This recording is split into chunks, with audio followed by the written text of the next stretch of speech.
of Anything But Ordinary with Spooky and Raven. Tonight we are talking about vile vortexes, the Alaska Triangle, the Devil's Sea near Japan, and more. I am your awesome host, Spooky, and here is your most awesome host, Raven. I almost sound like you said host, like, I was thinking of the food, but hey, how are you doing? Like the chocolate I'm Debbie cold. treat. You're cold? Yeah, it snowed up here too. I know. I blame you. It's cold down here. You sent all of that crap down here. Yes, because I have control of the Arctic front. Because I have this secret weather machine. I knew it. I Harp, just knew it. Harp has nothing on me. I have a better machine. I'm the one who's manipulating everything. So if you want warm weather, just come and, send us a message at Anything But Ordinary and we'll hook you up with some sunny 78 degrees weather. Yeah, sure we will. Not, but For a charge for a slight administration fee. I don't think so. Vile Yeah, go ahead. vile vortexes. That is a term referring to 12 geographic areas that are alleged by Ivan Sanderson to have been sites of mysterious disappearances. Some have said that the vortexes are linked to subtle matter energy ley lines. Some even claim they're an entrance to another dimension, secret alien bases, that's my favorite, and that people were abducted by UFOs, strange creatures, and or government experiment cover-ups. Right. Whatever the case, there is no denying there have been many reports and cases of hundreds to thousands of people, planes, and ships vanishing in these areas and hardly any trace evidence found, thus causing the mystery and highly talked about theories of these mysterious triangles around the world. Right. And this is like something we've kind of talked off and on, and everybody's had to have seen like some type of history channel show or documentary when it comes to all these different triangles or whatever. But you had mentioned that Ivan Sanderson. Now he's one of the guys that had basically. I mean, he's really interesting, and I kind of want to do a show on him at some point. But Ivan Sanderson is the person that is credited with coining the word cryptozoology. And like you said, we really don't want to get into him right now because we found this guy very, very interesting. And somewhere down the line, we'd like to do a show on him. oh yeah, because I mean he has tons of books, and it has to do with like the paranormal, and he's been with the paranormal. He's been with cryptozoology stuff. He's been in like tons of stuff, and when we were kind of kind of investigating more into this whole supposedly 12, you know, vile vortexes, well-known ones around the world, that's when I kind of stumbled more onto him and then started looking into him, and I was like, wow, we got to totally do something. I'll show him this guy because he's really interesting for sure. Yeah, he is. And I was the same way when his name came up 3 or 4 times when I was researching this. And yeah, somewhere along the line, we've got to do a show on this guy because he's very, very interesting. Right. I'm gonna start off with the Alaskan Triangle one because I was kind of reading more up on that one. I mean, everybody knows about the Bermuda Triangle, but and everybody does a show about the Bermuda Triangle, whatever. But we're not really gonna do that during this show. We're gonna kind of talk about the other ones that a lot of people don't really talk too much about on, and that I hadn't really heard about on. That's why I kind of did more research on it. But basically, Alaska has like, well over 33,000 miles of coastline, right? And it has, you know, I think they said it has like probably more than 3 million lakes in all of Alaska. And Right. and because of, it's basically like totally untamed wildlife, and it's cold up there, so much of the time winter cover, Well, it's basically the least explored state in the United States. right. And snow and ice basically covers much of it during the winter's months. Now, they say that the Alaska, when I was reading up on it, they said that the Alaska is said to have twice the national average rate of people reported missing than any other state. Right. It has something like a population of 740,000 people. Right. And that averages out to 4 people per 1,000 disappear daily. Not monthly, not weekly, not yearly. We're talking daily. I know that's actually a lot if you're thinking about if it's only 740,000 pop for the whole state. That's like Well, since what, 1988, 16,000 people had vanished up there. yeah. Well, in all the hundreds of different search and rescue operations that they basically perform every year, they were saying that majority are like a result of people kind of a lot of them are just getting lost in the middle of nowhere, which makes sense because it's basically untouched wilderness, Right. you know, and then they also have like accidental injuries from some from car accidents, from winter, and a lot of them is because people are falling down mountains or just slipping into those crevices in between the glaciers. And Right. some of them, of course, are from drowning because they have like millions of lakes and stuff where people go fishing for the trouts and whatever. But if you think about it, the cold temperatures in that water, and if somebody drowns in like cold water, the body basically sinks to the bottom. It's not going to float. So Right. I could see why, if people gone off fishing or doing whatever and they just go missing, if somebody happens to fall into that frigid water, I could see why they wouldn't Plus the be able to plus find them. plus the currents in those rivers and stuff will carry them down. The Alaska Triangle stretches from Juneau in the southeast to Anchorage to the west to Barrow to the north. Now, this triangle is 200,000 square miles. That's a lot of territory. It also goes to Juneau too, because it goes That's what from. I said. It stretches from Juneau to Anchorage to Barrow. Oh, I see. I missed your when you were saying Juneau. I'm like, oh, you totally forgot about that one. But yeah, it's pretty. That's a huge, Well, space. there have been thousands of people disappear in this area with no trace. And like I said before earlier, since 1988, 16,000 people have vanished with no trace. That is an average of 4 people per 1,000 per day. Well, right. I mean, but it's not just planes that are disappearing because a lot of them are plane crashes. But I mean, it's hikers, and then it's some of it. It's just people stepping out of their house and just walking down their driveway a little bit, or just being outside. All of a sudden, they just disappear. So it's not Right. like everybody's going out deep into the woods or everybody's flying a plane or whatever. Some of these people are just vanishing out of their own yard who live in the triangle area. So I just and the Well, fact that they're in not finding anything of. I know isn't that odd? They're not finding anything. I mean, they're finding absolutely nothing. Like in 2007 alone, Mhm. 2007, there were 2,833 people disappear that year. Right. I kind of went. And Oh, go ahead. it's I lost my train of thought. I'm sorry, it's my fault. I cut you off because I had a thought. But no, I was Go thinking, ahead. but I mean, because I was looking into this and I'm like, okay, that's a lot of people. So I went to check out the Alaskan State Missing Persons Bulletin, and they have a ton of people listed that it's an active missing list. And that's, ranging from, way back into like the 20s or not 20s, but like the 40s and all the way up. And I was kind of Right. clicking on some of them or whatever. And it's some of them are kind of like you're like, what the heck happened to these people? Because they were just standing in their yard, or they were just in town, in that triangle area, and then they just drove out of town and all of a sudden just disappeared. You know what I mean? There's no call for a lot of reasons why these people just disappeared, and they don't know where they went into. There's no trace of their cars, no traces of their belongings. And I'm talking about people who are on foot and stuff or just outside their house. So it's just strange. Some Well, of the ones that I was reading at the Alaskan State website, it's very well, interesting. even the native Alaskan, let's see if I can get this word right. Tinquit, TLINQU or QIT Indians Yeah.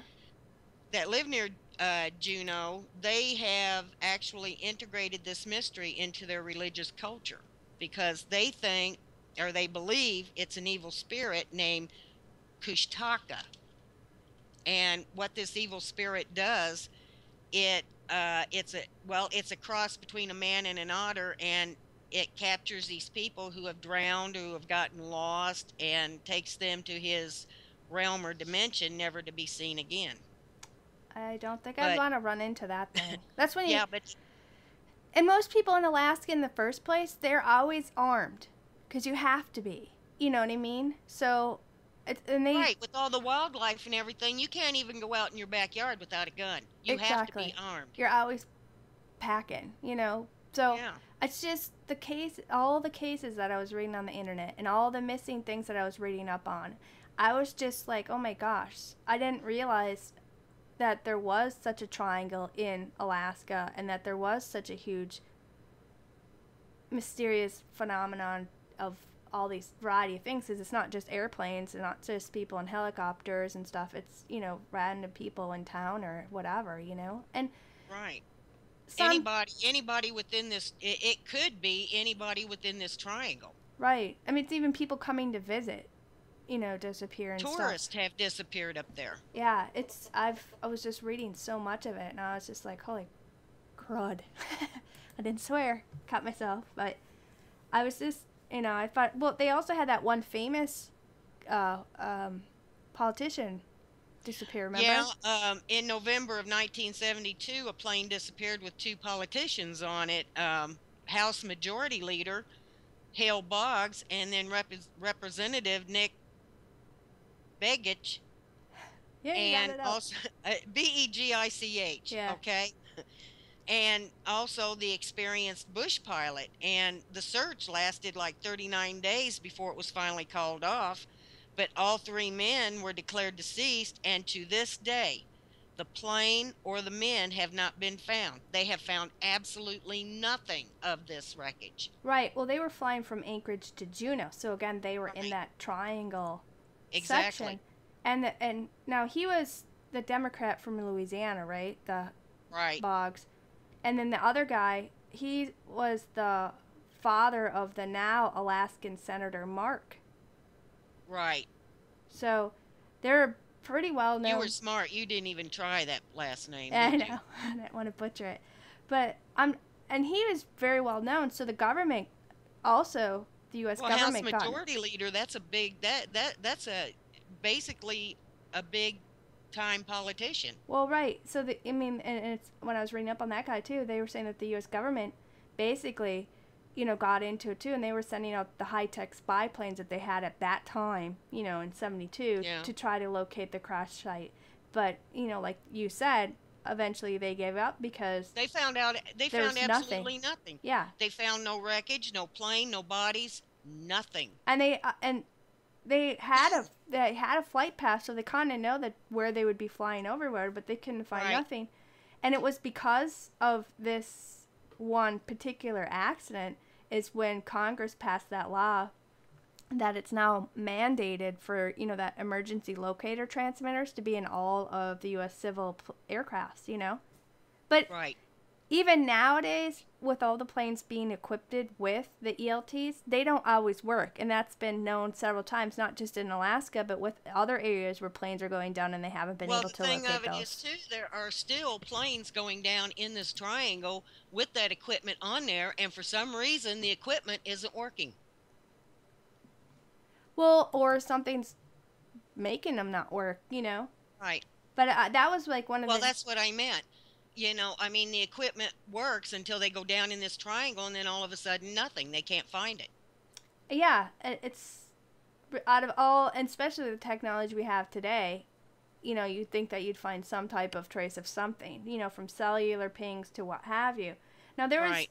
another case where this guy, his name was like Kent Roth, and him and his couple brothers and his friends were going to go fishing because it was in May. So it was kind of like springish, but it's still, so you could still get some snow storms and Right. whatnot.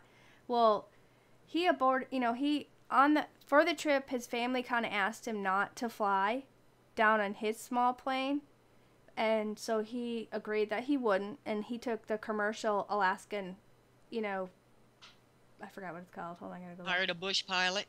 No, he didn't. He rode the commercial, regular, huge airplanes. I just lost my Okay.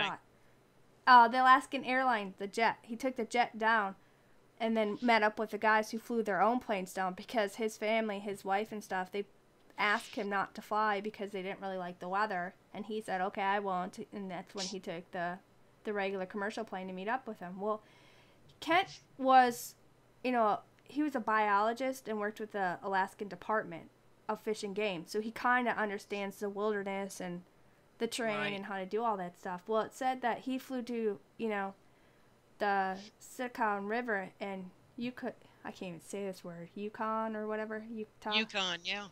just north of the Glacier Bay. And I guess they had like a really good fishing trip or whatever. He met up with the guys and what have you. But when the trip was over, he, instead of going back on to the commercial airliner and fly home, he decided he was going to fly home with the boys and his brother. So he had skipped that, and he hopped in on, it said that the plane was a twin engine Cessna 340, and his two brothers' name were Scott and Jeff, and his friends Brian and Tim. Now it said Jeff was the pilot, so Jeff was basically a very experienced bush pilot, and he was at the control of the aircraft that day. And when they were heading back to Anchorage, after takeoff, their last report to the Federal Aviation Administration air traffic controllers is what they were saying. They were about at 12,000 feet and heading on instruments to Anchorage. Well, the plane was never heard again after that one report. Now, they did extensive, search again for these people like they did with the other people that we were just talking about. And this, again, they found absolutely no trace of the men, no trace of the airplane or anything as well. And I guess Jeff's wife, she went down to the FFA traffic to check out the tapes or whatever. And when she was listening through the transmissions and stuff, she thought she heard her husband's voice again. When there was one that came over, it said that they were at 6,000 feet and icing conditions. Because I guess when they were flying off that day, one of the brothers left early on his plane while the other one stayed to finish more fishing. And it was kind of still a sunny day, but they're saying that a storm was going to start to roll in. Well, they were heading out right before the storm came, and I think they were entering right into it, Right. So they were saying that it was possibly that could have been his transmission saying that they were at 6,000 feet, and then the plane might have got iced over, and then they could have went down, But they don't know for sure that was his, because his wife was saying, well, kind of sounds like him. But they didn't know that was him for sure because they never voiced this is such and such plane. The fact of the matter is the guy disappeared. They all disappeared. There's 5 of them. Yeah, they had to have gone down. Surely they didn't just fly off into the sunset. But you would think with the GPSs on the planes that they would get some sort of signal from their last location.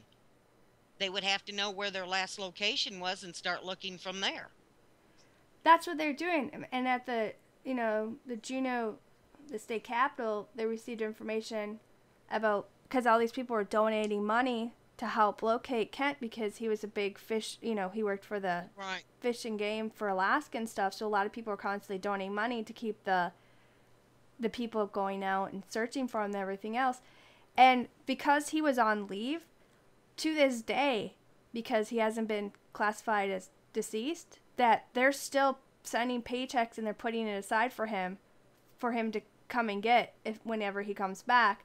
But when the state of Alaska, or, whoever decides to classify, declare these guys dead, that's when all those funds are going to be transferred to his wife and or living relatives. So maybe it would benefit her to go have him declared dead.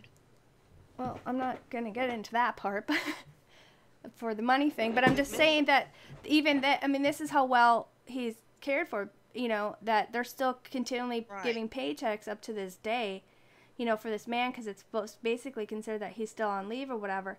But they were kind of flying over some really huge glaciers in the same section of where they'd be coming back at. So if they happened to come into a storm, I could kind of see maybe they may have went down and crashed in, went down into one of those deep crevices, If you fall down one of those deep crevices, there's no way in heck Well, anybody's going to find you or see you. some of them are big enough. From what I read, some of them are big enough to swallow up a plane. Maybe not a big old jet airliner or something like that, but a small plane, because the Cessna is not that big of a plane, and they it, they would be big enough to hide a plane of that size. No, well, yeah, there's just, that's kind of like my fear of maybe what might have happened to them per se or whatever. But I mean, they also kind of started to fly into when it was starting to have a storm cooking, so they could have easily gotten to a bad situation. Right. Well, there's another case with the Catamount National Park and Preserve in just August. I think it was in maybe 2010, if I remember right. And they were saying that the National Park Service led a 2-week-long search for this one guy. He was part of the Branch River Air Service pilot. His name was Marco Aletto. He was like 47, and he flew to pick up 3 young Park Service employees, and their name was, 2 of them were brothers. One was named Neil Spaulding, he was 28, and Seth Spaulding, he was 20, and they were from Girdwood, and by the way, Indiana. They had been helped another guy. His name was 26-year-old Mason McLeod or whatever from Jacksonville, Florida. So these guys aren't originally Alaskans, but they came up to be a part of the DNR and all that stuff, park reserves Right. and work up there. Probably because they like wilderness or whatever. But Yeah, but I can think of better climate to work in than Alaska. well, he was picking them up and flying them back from after them rebuilding a ranger cabin, and they just disappeared. Basically, the searchers knew exactly where Marco picked the 3 up, and they knew the route that they were taking. And Alato would fly across the park from south to north to deliver the 3 men back to the headquarters in King Salmon. Well, he was flying like a de Havilland Beaver aircraft. I don't know. I've never heard of that one aircraft before, but I guess it's Another small one. Yeah, it was built in 1967, and when it failed to show up, they sent out search airplanes and helicopters and tons of people searching, and again they didn't find these guys. They didn't find no planes. They didn't find nothing again, and they had like a fleet of, I don't know, just a ton of people searching across the millions of wilderness, and they couldn't even. They were listening for that ELT transmitter, the whooping noise Yeah. that you can find when you're flying over, and they didn't even pick up any of that as well.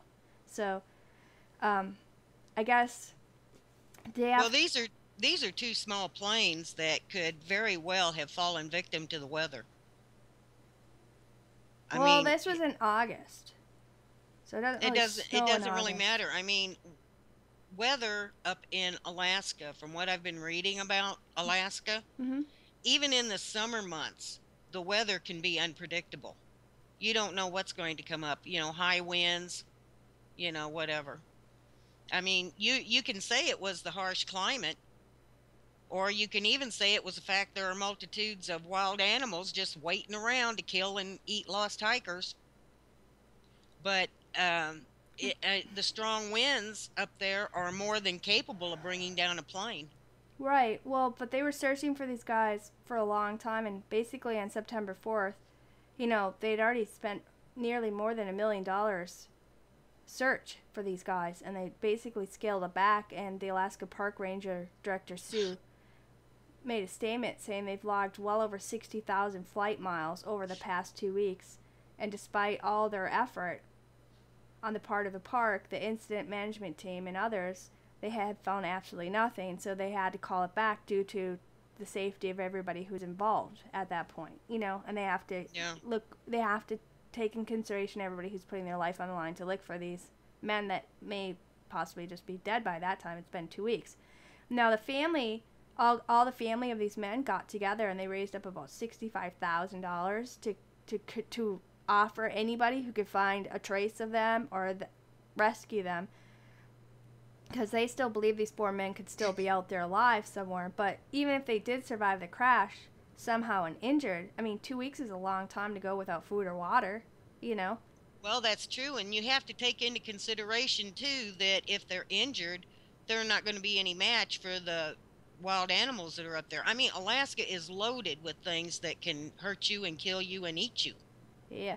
Well, even if they, let's say they did, were alive and they weren't injured, they were all Park Service trained, so they Yeah, would know the importance of making themselves extremely visible after the plane goes down, They would know right away, hey, this is what we got to do, make ourselves visible so that those who are searching for us will find us, but they didn't. right. So, I mean, there's They, tons of.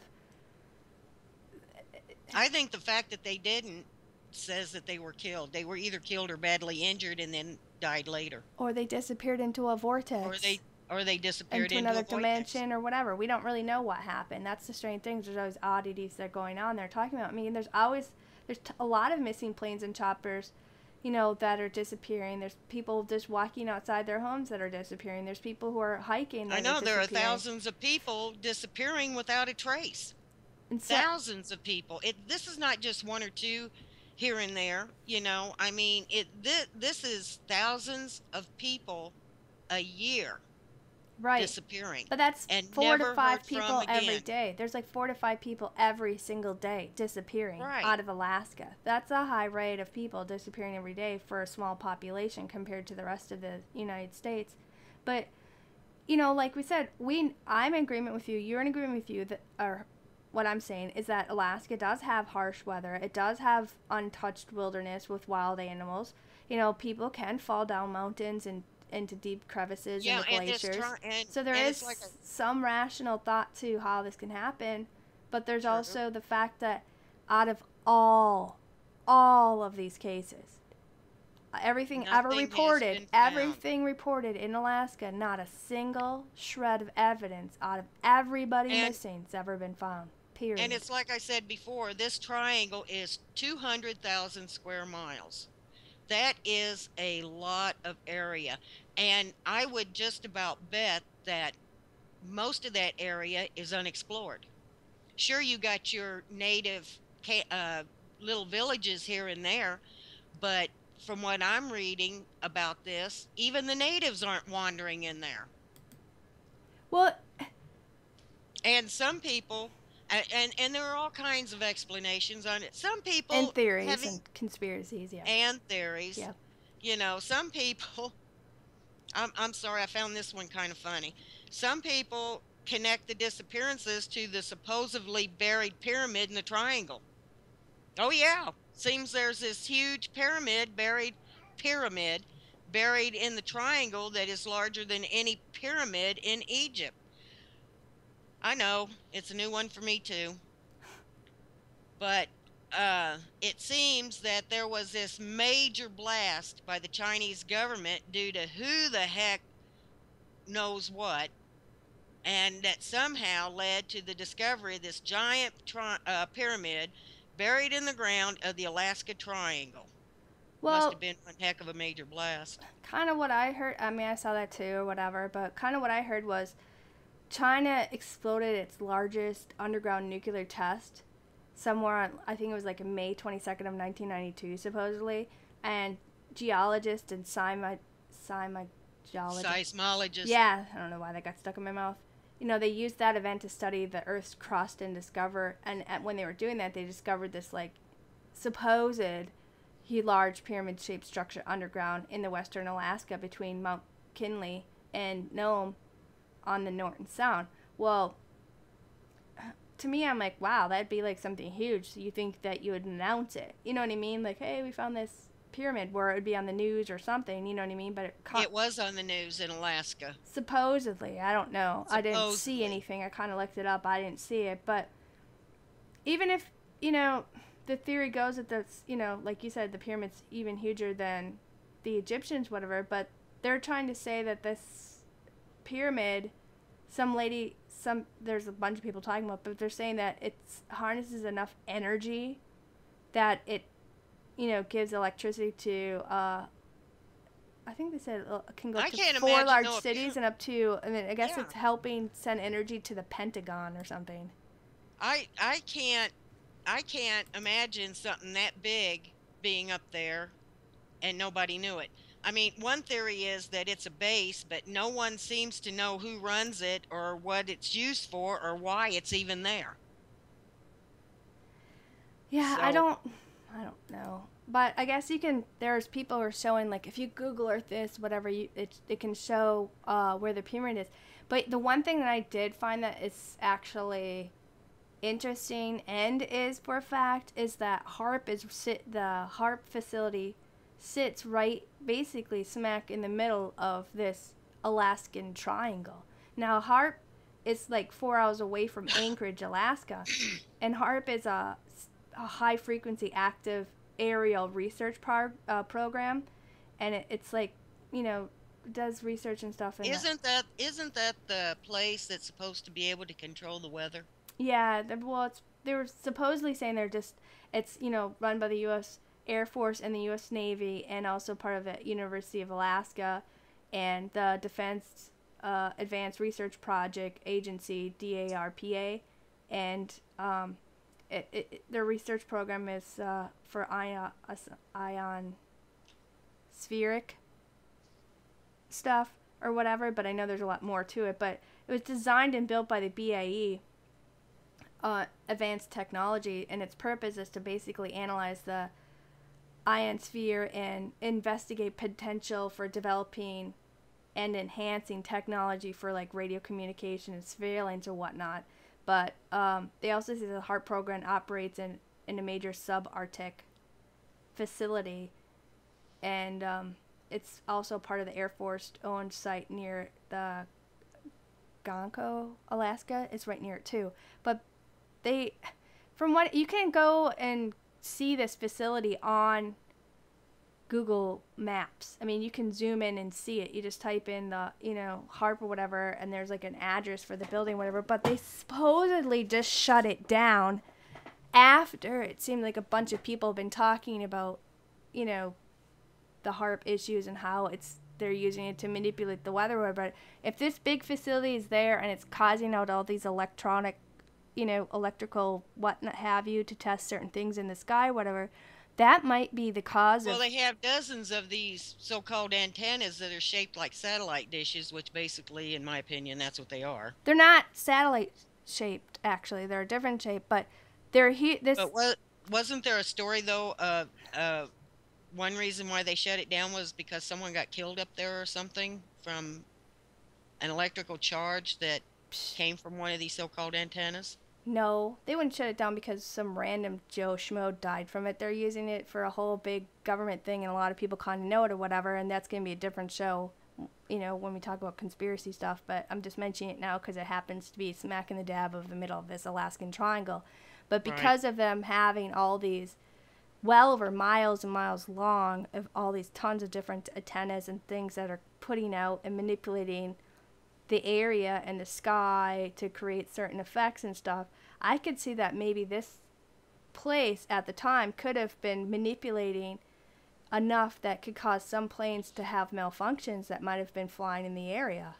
I know. I was just going to mention that with all the energy, and they have to be putting out some sort of electromagnetic energy. I could see where that would interfere with the navigation system on a plane, or maybe even bring a plane down. Right. But see, they hadn't been there since gosh, because people have been going missing since forever that the natives have been talking about. So it's not just Right. recent, but I can see how recently when this facility was built, I could see how maybe that could contribute into planes malfunctioning or choppers malfunctioning, but that does not explain how the fact that nobody still can find a single trace of all the thousands and thousands of people have disappeared as well as their belongings and their planes. Not I know it. everybody has crashed into a mountain and went down a crevice, okay? And Okay. with the Yeah. Well, technology and stuff that they have, I agree with that. I find it extremely bizarre that nobody has found Yeah. It's almost anybody. like it's almost like these planes were evaporated in mid-flight. Or like some people, like you were talking about earlier, some people believe that these triangles may be portals into other dimensions, Right. or some have to do with some type of alien or secret government bases, which the Alaskan HARP program is a government run thing, and it was secretive for a long time until people caught wind and the things and the experiments of what they were doing there.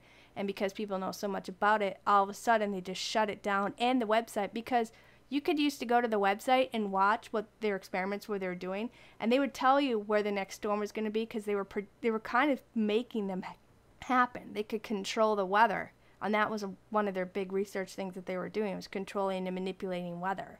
And you could go there, and they'd say, this is what we're doing. Then all of a sudden, this storm would come out of nowhere and be over in such area. Well, people started catching on and tracking this stuff and talking about everything. And then all of a sudden, I found it odd, after years of having this facility open, they shut it down. But the fact that it's in the middle of this Alaskan Triangle, it makes me wonder if maybe some of these people stumbled onto something before it was kind of found, and maybe Or they were in the wrong place at the wrong time. yeah, it made me think of that too, But I know that Alaska's untouched and stuff, and I know that there's billions of, it's foliage, trees, this, animals, and everything else, but the fact that there's so many people missing and not one person's ever found, the fact that there's at least 4 to 5 people going missing every day, even just from their front yard. And this is just, I mean, the figures on the missing people had just gone back to 1988, okay? 16,000 people since 1988. Who knows how many people disappeared before that? Well, yeah, because they've been talking about it well before, when the natives well, and stuff. the Native Indians up there have been talking about this for years. Right. And there are parts of this triangle that they don't even talk about, that they won't even go into. Right. It's one of those things, if you don't talk about it, it won't hurt you. Yeah, kind of like the Wendigo, You Yeah. don't mention it, you don't you don't mention it, you don't go looking for it, it don't exist. But yet they still have incorporated the legend, into their religious culture. But there's people who have been together with other people, and, they'll say, well, I saw them walking down the other side of the lake. I looked down, I looked back up, and they were gone. Well, then they went running to go find them, and there was nowhere they could really go on that side because it goes up a cliff or whatever. And they said they just vanished. People are vanishing in front of people's eyes. People are vanishing in town. People are vanishing out of their own yard, or they just was driving down the street and there's nothing wrong with the car, but all of a sudden their car's just there, but they're gone, Yeah. There's just and it's not just airplanes, crashing down. It's just so many people are just walking in town disappearing. And then you have the other legends, like Alaska has its own Bigfoot, which supposedly lives in this triangle. There's supposed to be all sorts of several different types of cryptozoology creatures in this triangle. Like I mentioned, Alaska's Bigfoot, which isn't just in the triangle. Apparently that guy's seen all over the state. Supposedly there is an Alaska tiger up in there. What a tiger's doing in that cold of weather, I don't know. Alaska even has its own lake monsters. Maybe it's one of those snow tigers that they used to have, that they say went extinct, but maybe they didn't go extinct in Alaska because it's such an untouched land. Well, that's possible. That many years up there, it probably adapted to the climate, and then you're I'm talking about back in the run-of-the-mill shape-shifting spirits. Oh yeah, definitely. There's a lot of native spirits and stuff that they're talking about. The Eskimos and the Indians or whatever, they're always talking about a lot of spirits and trickeries, tricksters, and what have you. So a lot of people are chalking all this up to a multitude of many things, as well as natural elements as well. Well, yeah, and natural elements, because let's face it, Alaska is a huge state. It's got unpredictable weather. It's got dangerous wildlife, and it has approximately 100 active volcanoes. And these volcanoes... Alaska does? Alaska does. Wow. And these 100 active volcanoes, whatever, they account for 50% of all the earthquakes in the United States. A lot of people, when you think of earthquakes, you think of California. No, yeah. Most of the earthquakes are up in Alaska. Wow. And who knows, these people hiking up there, maybe the ground started shaking, it opened up and swallowed them. Who knows? So maybe But some of these people who are out hiking or going for a walk could have stumbled on a Bigfoot family, you're saying, and something could have well, happened that sure, way. Is that's that what you're it saying? could happen. It could happen. You know, Bigfoot's all over the place. Not in my backyard. I mean, he gets around. Well, he's been in my backyard, Yeah, I know. I remember you got on. but it just actually, there's more than one Bigfoot actually that has been seen up there. I mean, you know, according Oh to yeah, but that's reports yeah, and that's everything. different show stuff we'll talk about again. That's different show stuff, but I mean, 100 active volcanoes. Yeah. 50% of the earthquakes in the United States. But I find it's weird. That But that's amazing. yeah, but you have the whole rest of Alaska, not just a small triangle between these three major town cities. What do you want to say? But all this high percentage of missing people are in that triangle, not the rest Right. of the state. That's what makes it bizarre as well. It's and the when you're I'm at the Alaskan State Missing Persons Bulletin website or whatever and reading how they just randomly disappeared, it made me think of the ones in town. Kind of made me think of, do they have a serial killer loose? Is some random person scooping up these people and getting rid of them? Because some of them, it almost makes you feel like maybe there was a serial killer that may have been contributed to some of these people in certain spots. Because there's a bunch in a Well, little I area where they just all of a sudden were disappearing in a certain town section area, and they weren't really going that far off or doing anything. They were just leaving a building. All of a sudden, they just disappeared, and they had no connection with one each other. So it made me think, okay, is there a killer that was loose during a certain time well, period? there was a serial killer up there here not too long ago. I watched this show called Ice Cold Killers, and they talk about serial killers and stuff in Alaska.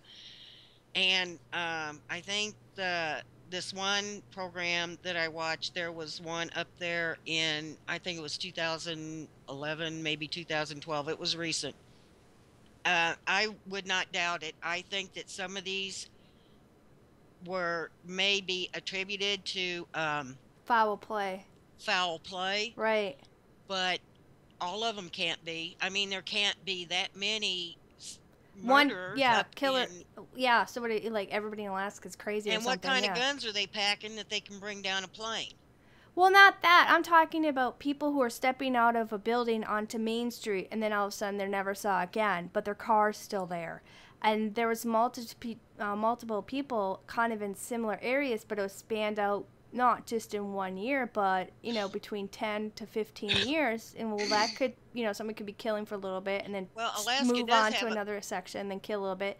So it's kind of thing like that. But like we said before, everybody basically in Alaska is carrying some form of weapon always on Well, them at some Alaska point. does have a high crime rate. It does have a high murder rate. It does have a high rate of alcoholism, and it has a very high rate of drug use. Maybe it has a high rate of everything because they only have such a small population compared to the rest of the United States. Well, personally, I don't see how they can say that the rate is The that highest high of everybody. Yeah, it when you can't be. stop and think about the size of Alaska, and there's only 740,000 people that live there.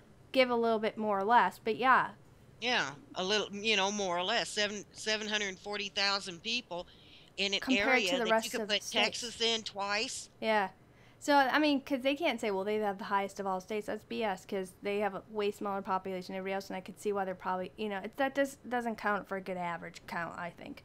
But the point is that I'm making is I can see that maybe some of these people could be contributed to foul play. Oh, But I believe that. but the thing is that, and from what I'm understanding, my belief is that people are usually always have a weapon on them because you have to because of wildlife in that area. So how are these people all succumbing to a serial killer and nobody sees them being snatched off the street or anything?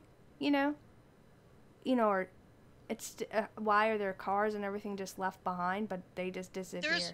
there are people in the lower 48 that get snatched off the street all the time and nobody sees anything. They probably see it, but being that these are all smaller towns and whatnot, small town people And the tend to thing of take it care of is, each other. these small towns, okay, the small villages around, Mm-hmm. They're small enough that you know everybody in that village. You have to know everybody in that village because basically these isolated villages, your life depends on your neighbor. Yeah, you guys are taking care of each other and stuff. That's what I'm saying. So more, it's a Exactly. smaller town. Some of them are a So little if a bit bigger. stranger, so it has to be either someone you know or a stranger in town. And if it's a stranger in town, everybody, that stranger isn't in town 5 minutes, everybody in that village knows they're there. Or they're going to be alert or keep their eye on them or what have you. But That's like the state troopers up there. These guys fly hundreds of miles. They have an area that they patrol that is hundreds of miles. They fly in to these isolated villages. Their plane don't even land, and the entire village knows there's a trooper in town. right. Well, the thing is also is most people who live up there know how to take care of themselves because they've Right. been Well, trained they and have to. taught, from their And they've lived generations or there all whatnot. their life, and they Yeah, grew up with this kind of life. right. There's They're not going to randomly go into the wilderness without alerting or telling somebody. Or if they, and everybody always goes and then you fishing because that's a part of their livelihood of how to survive. Well, and then you have people that go up there and live in the wilderness because they like the isolation. They want to get away from civilization. Well, most of it is wilderness, but yeah, where people are Yeah. living. But the fact is that if somebody knows where they're going to fishing at this lake, you think that you'd still find their body in these lakes, but they're not finding the bodies in the lakes. They're not finding them anywhere. They're not finding anything anywhere of every They're single not case. finding them on the glaciers. They're not even finding them out in the woods. Well, the glaciers I can kind of see you'll never really find them until that stuff melts to completely nothing. But not everybody was in a glacier area. Well, glaciers move too. That's that one glacier. Well, it was in Alaska. It was in another country. I think it was up around the Himalayas or something. But glaciers move. They don't just sit still. Glaciers move. Well, yeah, it's And ice up in, I'm and pretty sure water. it was the Himalayas. I may be wrong about this, but that one glacier had moved that through the years that there were Sherpas that went up there and they found the body of this man, and come to find out the man was 6,000 years old. The body was 6,000 years old, and 6,000 years ago he got caught apparently underneath this glacier, or he died and the glacier had moved over him. Mm-hmm. So even if they've gone down, a lot of these people, chances are the glacier is sitting on top of them right now. Right, but not everybody was in a glacier area or to fall into a Right. crevice. A lot of them weren't even on that section or whatever. And you don't even have to be on a glacier to fall into a crevice. Just be on one of those snow-covered mountains. Right, but but a lot of the people who did go missing weren't in those sections. That's what I'm saying too. So that can't account for the other cases of these people who weren't in that area. They were in their yard, or they Yeah. were just on the road out of town, or they were just in town, or what have you. So I just And thought, there are so many places up there to hide a body. And it'd never be found. And some areas up there that especially when you get further north, it's snow all the time. There's never the only season you have is winter. yeah, but how do you, if they're a killer, they're not going to be hijacking all these people's planes. I mean, I know some of them, but the fact that it's not just poor weather conditions, people have reported that when they were flying, the ones that haven't disappeared were reporting that their machines were being messed with. Yeah. And they saw strange fog, and they saw strange anomalies Well, some lights scientists think and that stuff there too. are magnetic fields Well, I think in those areas. in the Alaskan Triangle. Well, a lot of them, Yeah. like I Well, said, a ley line are the invisible lines around the Earth that go through the North Pole and the North Pole magnetic field. right. Well, the thing I was going to say is that's why when we're talking about the magnetic field and all that stuff, I can see later on maybe that HARP facility may have contributed to some type of issues with planes and choppers and what have you. But what about the boats? The people that are in the boats, what happened to them? I don't know. Why aren't they finding any part of the wreckage that floated on the water, any oil slicks or nothing, just on the lakes or something?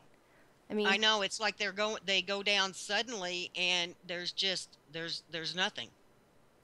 or even You if a know, person it falls off the, doesn't even leave a debris field. that's what I'm saying. It doesn't make no sense. It's not like Like they just fell off the earth. yeah, it's not like the ocean when they're in the lakes and stuff. Why Maybe did that's what everything just happened in disappear? maybe that's what happened. They stepped in a place where there was no gravity. Well, that's why some people are speculating that, and that Ivan Sanders had certain speculations and stuff, but they're talking about some of them that there's in these certain triangles and stuff, there's, there might be a tear, or people are going into different dimensions, or, they're being abducted by UFOs, or, you know, I don't know. When you're researching all the people that are missing, the fact that they're mainly all in that triangle and nowhere else in the rest I of the know it's state. mind-boggling. It really is. And like I said, I mean, there are more than those 16,000 people that have been gone missing in that triangle. Right, It's and just that for whoever's before, listening, you guys can go and research and you'll find more and more cases. We only named off like 3, but you can read tons of I know cases of people there are missing and the hundreds of cases stories. that Yeah. there are hundreds of cases of people that just disappeared off the face of the earth I know in most of that them, triangle. yeah, the 3 we read were plain ones, but there's other ones where people are just walking down the street. So, I mean, you guys can Google, Alaskan Triangle and Or in some of the lakes in there, the Native Americans out in their boats fishing or whatever they're doing, just disappearing. It's tourists disappear up there, hikers disappear up there. It's like Raven said, it's not just people in planes. These are people on the water, on the ground, and in in the air. They town. are just in town. Some even in town, the parts of towns that happen to be inside this triangle, they're just disappearing. I mean, some of people I could see maybe they ran off, ran away and went to a different state, maybe. Well, a lot of cases do involve runaways and people who do eventually return home, but uh, you still got a high percentage of missing people who are never found. Right, and And that's what these figures are. These figures aren't people that are just missing and come back later or runaways that were found later. These figures are people that are missing and have never been found and no trace of them has been found. And that's what kind of bothers me. All these people missing in this triangle, and they don't even so much as find a piece of clothing, a piece of wreckage, a cell. body, Well, they have cell phones. absolutely nothing. They also have cell phones that Yeah, trigger, so you could pinpoint them. When they first go missing. They also have a lot of people carry the satellite thingies with them, especially in yeah. Alaska. Um, and then they have, like you said, the planes and stuff all have those little boxes where you can ping it and find him. But the thing I just lost my thought I was gonna have. It was And there are no ranger stations in this well, not triangle to check into.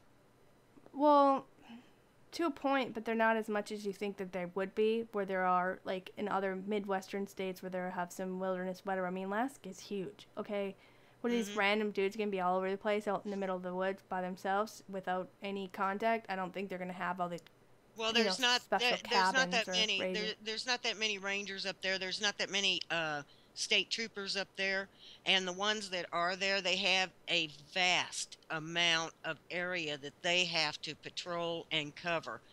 So, I mean, it's not like, some places, say like California, where you go into a national forest and there are ranger stations ever so often that you can check into, or even Wyoming has that, and just about every other place in the country. Well, the thing that So, I found interesting when I was kind of reading up on, and we may have a part 2 of this talking about other different triangle sections around the world, but with the ones we're doing tonight, the few that we're going to mention, they had also mentioned that they had found pyramids in those sections as well, and they're also claiming that they found a crystal slash glass type of pyramid in the Bermuda Triangle as well. So yeah, on the seabed right, and they're also saying that there was or one seafloor. right, and they were also saying there was one over in the Pacific Ocean as well, Yeah. and now there's one in Alaska. So I mean, maybe there's some truth to it because they also claim that they saw in that one photo a pyramid up on the moon. And they are Yeah. finding pyramids throughout the United States on the grounds too. Remember when we were watching that one show? What was that guy? I can't remember his name. He had gray hair and he flies from Minnesota all over the United States, investigating into all these different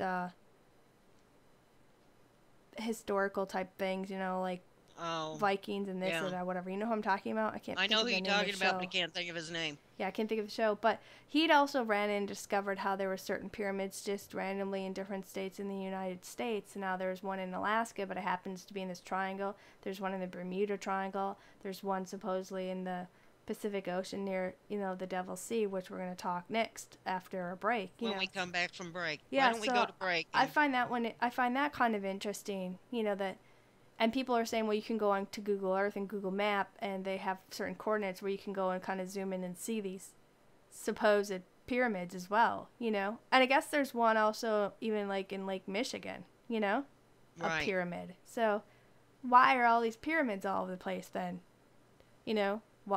Who built these pyramids? What are the purposes of these pyramids? And Aliens built them.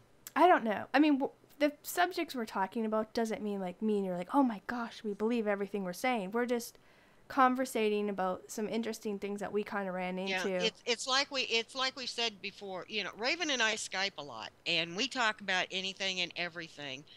And it's so when we have these shows, it's not that we agree with the subject matter All the and the time or whatnot. theories Yeah.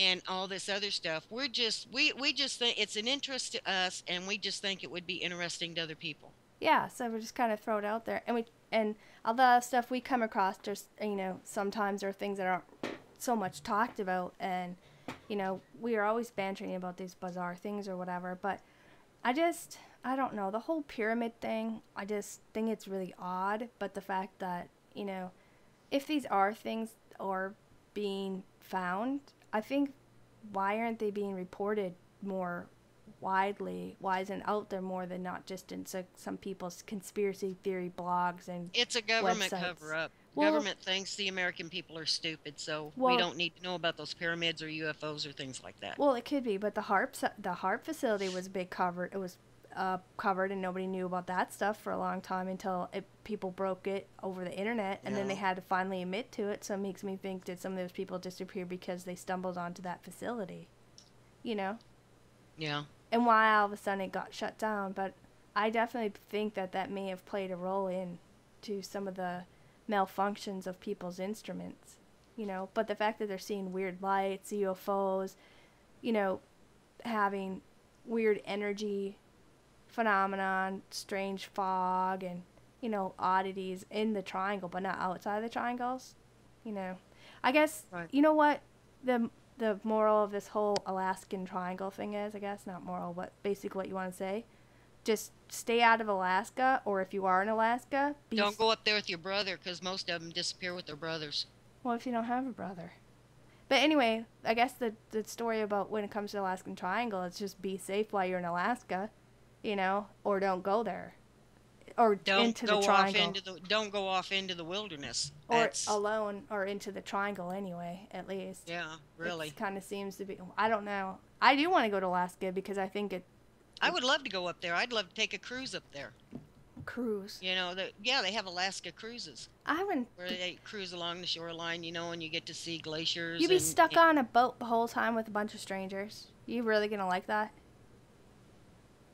No, but I'd like to go.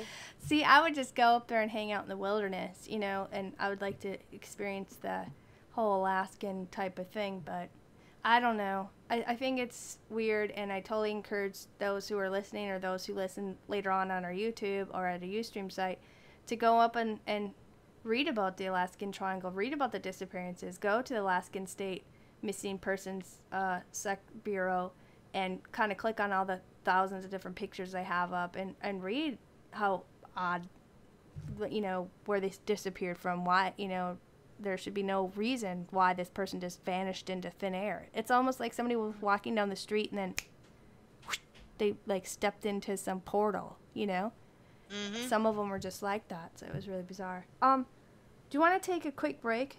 And Yes, then I do. we'll just come back and we'll go into our second half where we'll discuss the Devil's Triangle, which is near Japan, and, maybe a couple other different triangles if we still have time. So for those of you who are listening on Facebook or at Ustream, if you guys scroll down, you can find the link to our website, and you guys can come in and join in chat with our chatters. And we're going to take a quick break, so if those who want to guys stretch, take a break, get some whatever, go ahead. We'll be back in 3 minutes.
Welcome back to Anything But Ordinary. I'm your host, Raven, and here's your other awesome host, Spooky.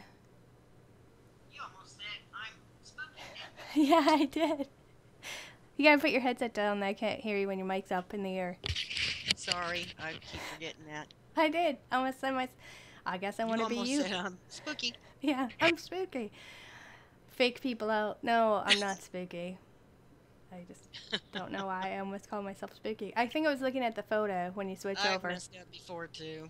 I didn't. More than once I've announced a welcome to Anything But Live with Spooky and Raven. But I didn't call myself spooky. You just said you were almost in. So You got out. It's like I almost called your name. I was reading the photo part, but Yeah. or almost did an opening blush. But we're back at our second half, and we're going to kind of go on the other side where the Pacific Ocean is, where Japan is. Excuse me. The Devil's Sea, and it's also called it's off the coast of Japan. It's also called the Devil's Triangle, and that's a name that comes from a centuries-old Chinese legend of dragons living in palaces beneath the sea. The triangle line goes from western Japan north of Tokyo to Guam to Taiwan. Mm-hmm. And it's said to have some magnetic anomalies, and vessels that pass through it have reported navigation and communication malfunctions. Yeah, sort of like what's going on the Bermuda Triangles and stuff, right? Exactly. And there have been reports of bright lights, volatile and sudden weather changes, unexplained sudden ocean swells, whirlpools, thick fog, and storms all coincide with the disappearances of maritime vessels, aircraft, and tales of drifting, crewless ghost ships there. That would be so weird. Just random huge ships going by, and then you find them, and there's It absolutely happens, though. nobody on it. Oh, no, I know. Here not too long ago, matter of fact, I think it was, if I remember right, I think it was last year, they found a ship drifting in the on the Barren Sea that had been reported missing for something like 4 or 5 years. Now, how can a ship drift that long on the ocean for 4 or 5 years and nobody see it? The only reason that they found this thing was because it ran into ice and was stuck in the ice. Well, the ocean's a very huge thing, and it's not like every part of the ocean's being boated on at the right time when this thing's passing by. But yeah, it is kind of bizarre, for sure. But Well, I mean, it's plausible. Well, yeah, it is. I mean, when you stop and think how vast the oceans are, but since the 1940s, many missing ships recorded missing range from small fishing vessels to 200,000 ton tankers. Yeah, those are big ships. And a 200,000 ton tanker. Yeah.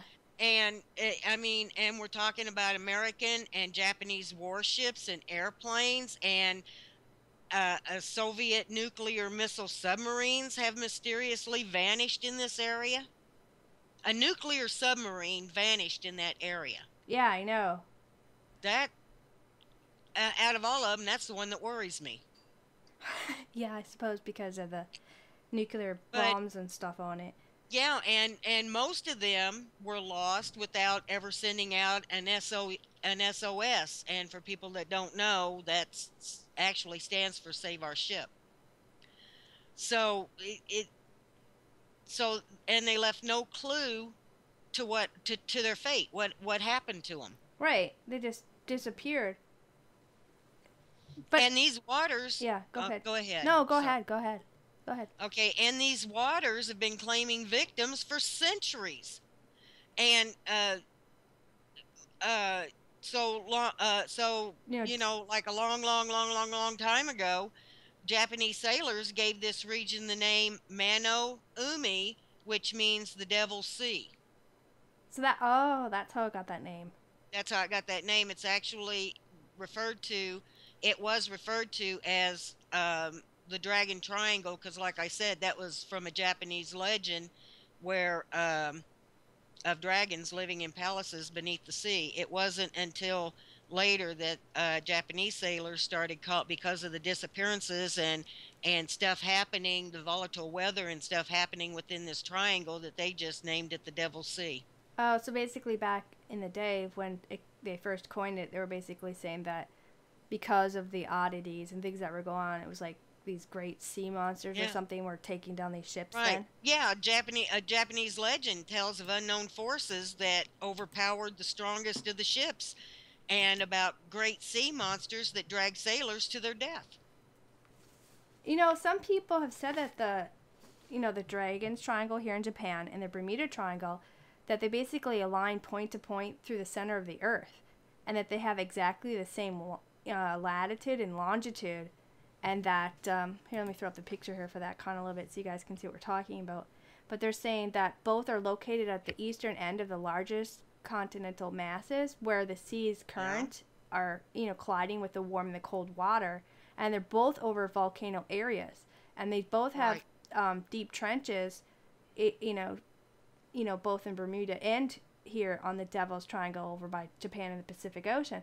And they were saying that, the Pacific Ocean has that, what's that one trench called with the M? The The Mary. Mariana Trench. Yeah, the Mariana Trench or whatever. That's supposed to be like the deepest known point in all the sea, and that's right there Right. in the Dragon's Triangle. Now, they're also always saying like the Bermuda over here in the Devil's Triangle. I've heard that they were always saying that, well, not the Bermuda actually, but just in this area, they were saying that the seascape below is constantly changing, and these are. Oh yeah, they said that professionally charted land masses and islands literally form and disappear overnight. Yeah, in that area because of the volcanoes and the trenches and all that area or whatever. But basically, if you find like the center of the Bermuda Triangle and the center of the Dragon's Triangle, which is the Devil's Sea, what we're talking about here in the Pacific Ocean off of Japan, they say to measure the distance between the centers, and you will find that they're exactly 180 degrees out, and they're also on the same, like I said before, latitude plane. So some people have said that that the Bermuda Triangle and the Devil's Triangle used to be the path, back in the past, it used to be the Earth original North and South Pole position. But because the Earth is changing, the pole positions might have changed, and they're saying that maybe those were the previous pole points. For whatever Isn't reason. that interesting though? One's in the Pacific Ocean and one is in the Atlantic Ocean, and they are exactly the same. I mean, Lined they up perfectly, they line latitude, up perfectly. longitude, and by 180 degrees straight from the center. And for whatever unknown reason, both of these points are very magnetically active. Right. I mean, Well, they've even said, supposedly that, either it was these just people, not us. We're just talking. That's what the show is about, bantering. But there's some people who said that either the Bermuda Triangle or the Devil's Triangle may have had the what was that lost city of Atlantis, right?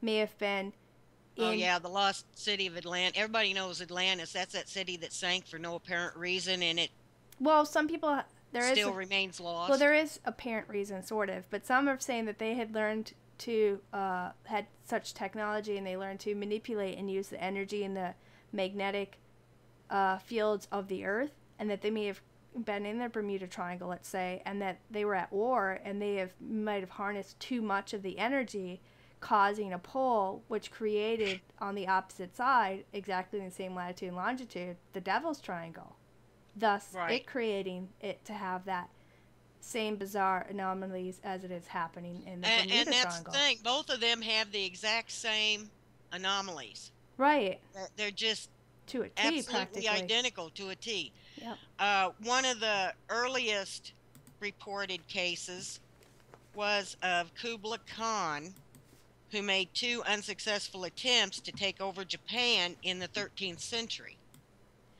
Now, both attempts failed on the trip through these waters, and on the first attempt alone, over 40,000 crewmen were lost. That's a lot. How big does your ship have to be in the 13th century to carry 40,000 men? You know, I want to do a show later on, you know, because they used to build these huge ships. I think it was China, I believe it was, but they had these massive ships and stuff, whatever. And that was one of the conversations we had briefly in our multitude of conversations we've ever had.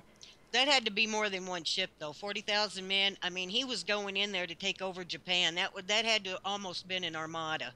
There was claims of ships way back in ancient time. I think it was built by China. I know, but my that were point is bigger than this: football he fields. went in there armed to the teeth, fully armed with his entire navy or his army Yeah. or his warriors or whatever they were called back in the 13th century, because he was going in to take over Japan, and he took 40,000 men with him, and 40,000 men ended up disappearing in this triangle. Right. And that was like I think one of the earliest ones. There was something else that was reported after that, nearing, you know, that time period where Yeah. these fishermen and stuff in that area had saw like a bizarre ship, and it wasn't really a boat, but in the way they were explaining it, it comes to sound like it was a USO or a UFO. You know, for those who don't know what USOs are, they're a UFO, but they're craft ships that come from under the ocean. And they said that this person that was manning A this, USO is an unidentified sunken object.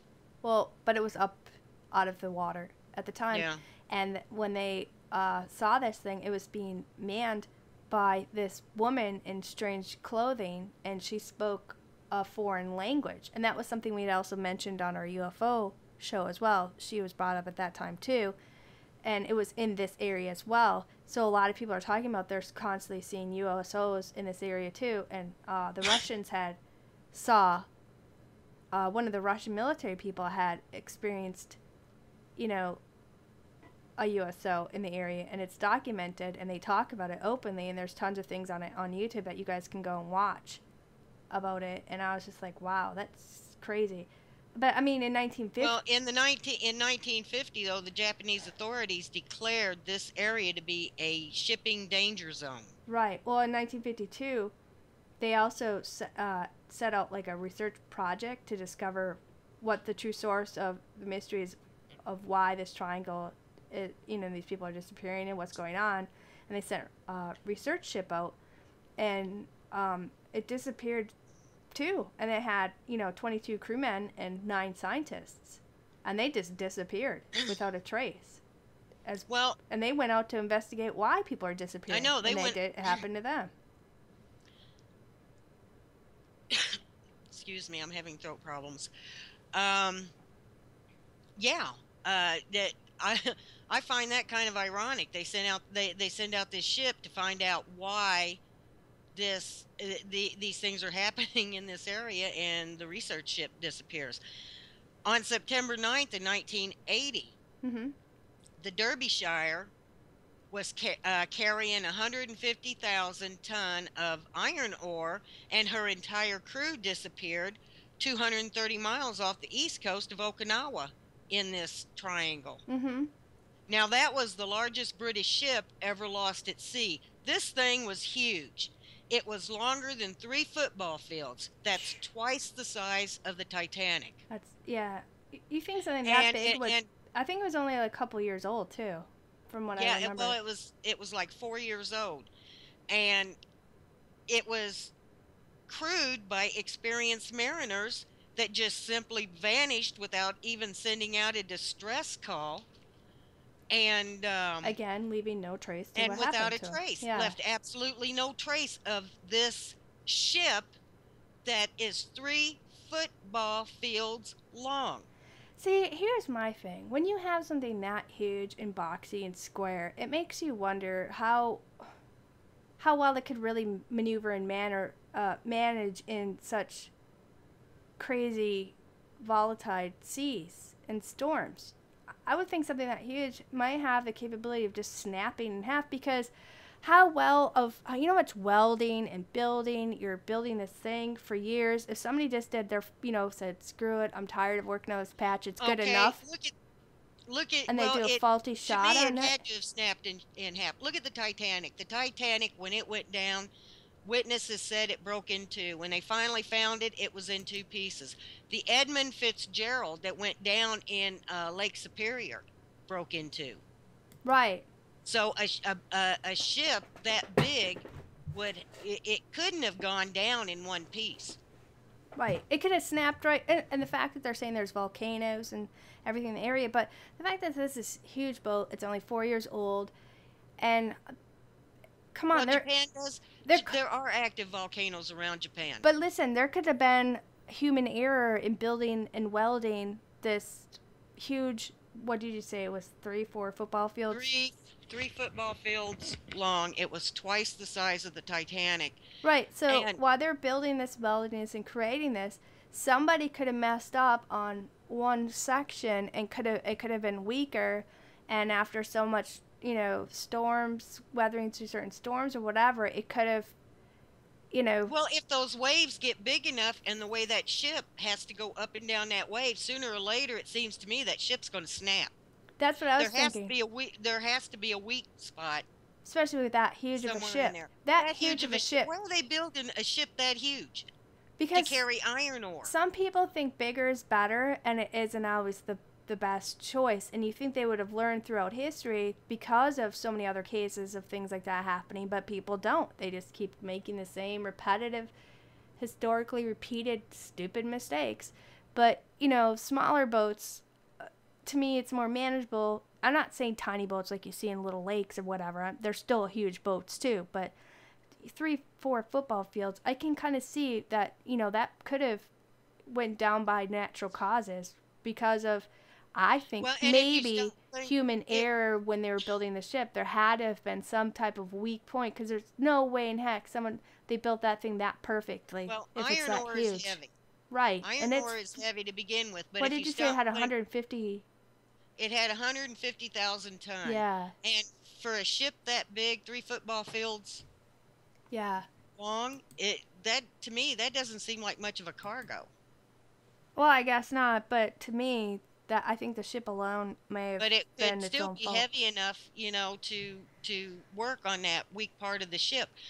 But the fact I is, tend to agree with you. A ship that big is just a disaster waiting to happen. right, but the fact is that there was no distress call. Now, if there was something that snapped or would have happened, they still would have had time to make a distress call. Whatever happened to that ship happened fast Like because like it went that. down. I know. It just went. Like a snap It of a went finger. down without a trace, and they sent out no distress call.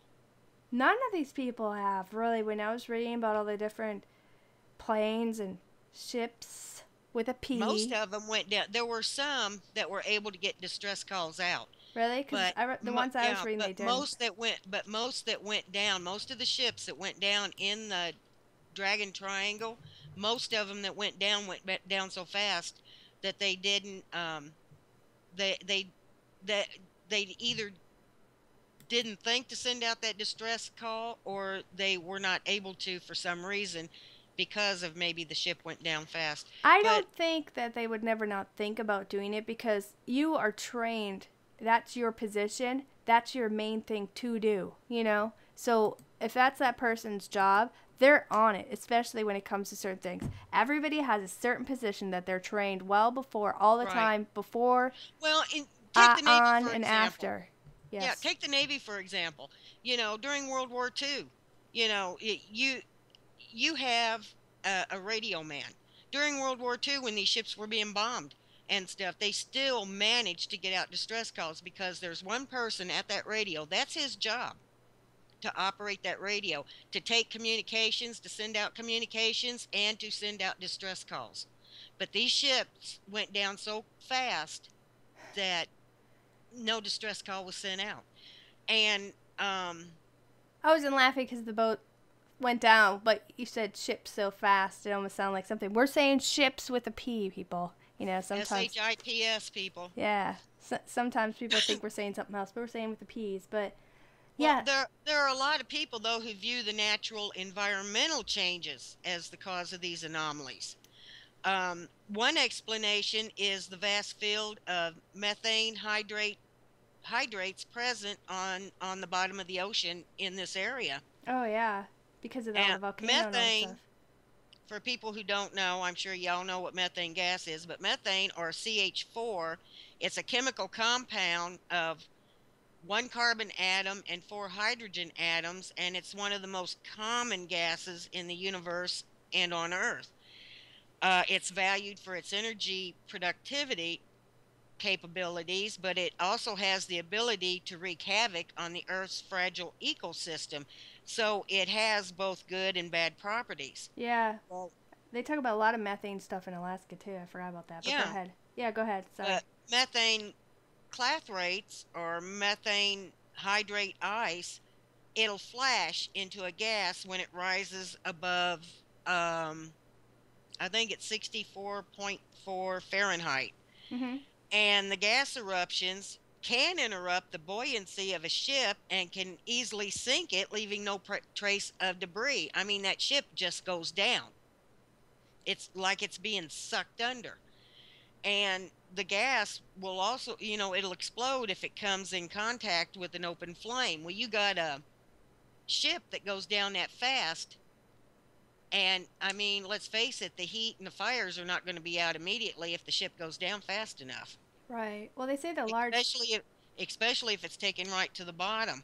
Well, right, because they also have like, well, they also have like, the volcano activity in that area, and then you have the tectonic plate movement, and that, Yeah, causes well, ripples in the sea you got the floor agonic and the water. lines, volcanic activity, Right. tectonic plate movements. Right, and that could cause a ripple with the effect of the ocean and causing, quickly bizarre waves and stuff. But like you're saying with that methane gas, if all of a sudden it's released and it just goes up real quick and that Well, boat happens to be over at that one yeah, instant, well, it'd be well, like that, like you're saying, you know? it is said that a large methane release from the seabed could theoretically sink a tanker and down an aircraft without warning, and that would explain no distress call. But what happens is the bubbling water under the ship just obliterates You're turning to me tonight. We can't get words out sometimes, the yeah. yeah, the buoyancy of the ship. Right. And then in the air, the methane is lighter. And so aircraft unfortunate enough to be in the area will experience a sudden loss of altitude in the less dense air, and it will starve the engines of oxygen. Yeah, see, that totally makes sense to me. So if a plane's like zipping by and all of a sudden that a huge plume of They methane hit that gas huge is cloud of released, yeah, methane gas. and you Yeah, can't really see it, it just poofs up, right. and the plane zips through it, all of a sudden you have all this malfunctions and then crash into the ocean. And like we said, the Pacific Ocean over here by Japan in this triangle area, that has like the deepest, it's like the deepest part of the ocean basically. Well, it has the Mariana Trench, which, as you said earlier, that is the deepest known Part of all the part ocean of the ocean. that we know of, or what we are taught. I mean, Right, that we know so far. and or we're told or taught. We can't say for a fact everything, but we can only share Well, there what was a everybody time, else is though, when they being thought told. that the Lorenza Trench over in the Atlantic Ocean, I think it is, Yeah. was the deepest place on Earth. But now they're saying that this Mariana Trench is. See, the weird thing is the fact that the Bermuda Triangle, that the Dragon's Triangle, and the Alaskan Triangle, all of them are reporting UFOs or USOs. Sorry, as far as the Yeah, ocean part ones go, they're all reporting these strange lights. They're right. having these Well, same there's mechanical uh, they're all having technical issues with their what do you with their navigation and yeah, their systems and communications. everything else. Yeah, and they Yeah, can't. there's been a lot of speculation Strange on fogs. supernatural theories, and it's like you say, some people consider the region a gateway to another dimension or a parallel universe or simply a black hole. Yeah, I mean, because they've talked about a lot of triangles, not just on the ocean sections. Like I said, that the one Ivan, what is his name? Ivan Sanderson or something? I can't remember what his Yeah. name was. That he had calculated up to 12 different sections of these triangles throughout the world, but there's also triangles on other ones that he didn't mention in his book, but they're on land masses. But there's people who have reported that they saw somebody just randomly walking and they just disappeared in thin air. There's people, like we said, that are just disappearing without traces all over the place. Now, I can understand why you may not find them when you're in the ocean, right? Especially in the Pacific Ocean, being a lot deeper than it is in Bermuda. You know, I could kind of understand, and maybe the debris floated off in an opposite direction and then sunk somewhere else, you know. And it also said that some of these planes and boats had went down just outside of the triangle, but then were pulled into the triangle. So, I Yeah. mean, everybody can go on, and there's so much to read on it when it comes to these two triangles that we are discussing tonight that we can't really cover it all Well, in 2 hour Ivan, show, you know. I think it was Ivan Sanderson who said that, or maybe it was someone else that said the locations of the triangles, and there's 12 of them supposedly, that can't be Quidditch, yeah. coincidence, Yeah. and they're proposing that these areas were at one time polar opposites. Right. Kind of like, hold on, I gotta drink some water. Go ahead. But they have reported all sorts of things in there, and it's like we said before, the ships that go through there, even the planes that fly over this, they report interruptions in their navigation, in their communications. Uh, Planes go down in this, and they aren't. It's just odd that ships and planes go down in this area, and there's no debris, no distress signal sent out, None of these people are, yeah. nothing found, absolutely no trace.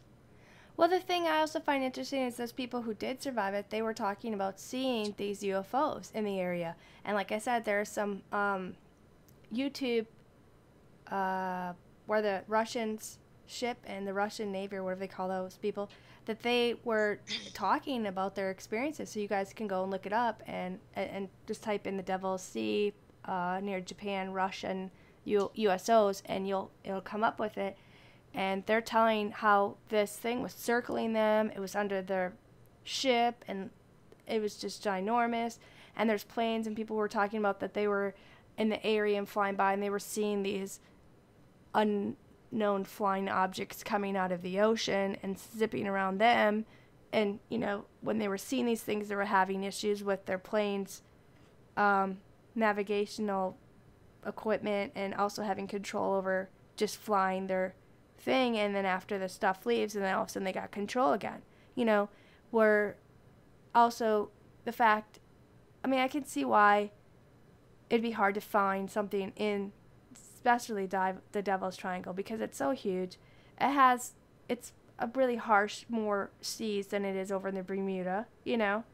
So I Right. could see things being taken down. The fact that they have all that volcano activity there and the methane gas, I mean, that could explain for a lot Well, of the disappearances being pulled down, and you why made a it good went so point though. quickly, and not being able to do an SOS. Like you said, all of a sudden the boat loses its buoyancy and it's sucked down so quickly they didn't even have time to react to it. And like a plane, all of a sudden it just loses altitude like that. So I could see why maybe that might be why people are not getting out the SOSs or what have you. I mean, that makes sense. The I whole know methane. the ships and the planes are just, and the methane theory does make sense, really. I mean, you got volcanoes in those oceans out there. I mean, what's one of the gases they put off? Methane. There's some people who probably put off methane just as Well, powerful, yeah, you know?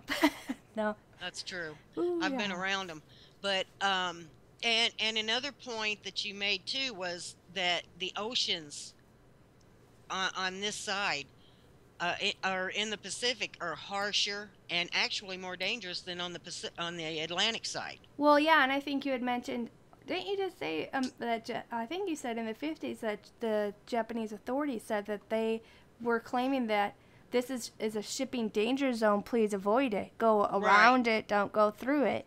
And they're saying right. that for ships and planes, but yet some people still go through it, and thus they disappear. You Well, know? I think the reason they probably still go through it is because it's a straighter route, Right. or they can't Quicker avoid route. it. But Yeah. yeah, in the 1950s, the Japanese government did declare it a shipping danger zone. Well, So you know, and they probably did that just to cover themselves.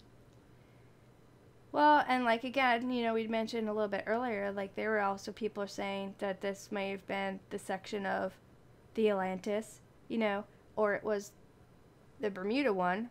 But the fact that I find interesting is the fact, like we mentioned before, and I'll throw up that picture again, is that the Bermuda Triangle and the Devil's Triangle with the Pacific Ocean and Japan is that they both match up perfectly on the latitude and longitude, you know, and directly from the center of it at 180 degrees. And if they're both having the exact same anomalies happen with planes and ships and people disappearing or people experiencing time lapses or going through something where they felt like they went through they I don't know what you call it, time traveled really quickly to the future, Yeah.